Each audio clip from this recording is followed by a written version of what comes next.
dealing and accepting fucked up behavior, you know? And so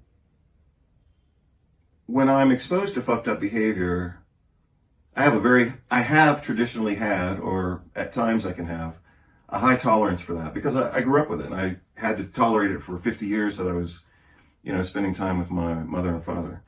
And part of maintaining those relationships was either accepting or overlooking their problems, And so sometimes I might, more so in the past, more than now, I'm pretty intolerant to it now.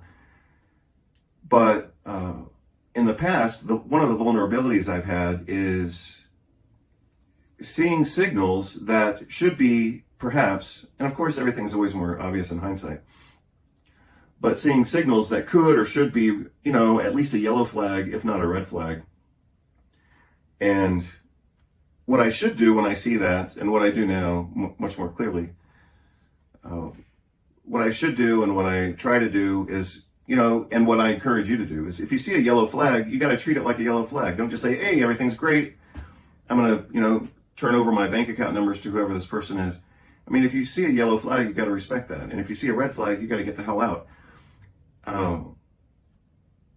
And I remember, back when I was single and dating, sometimes I'd see a yellow flag or sometimes I'd see a red flag, and I would just try to make the best of it.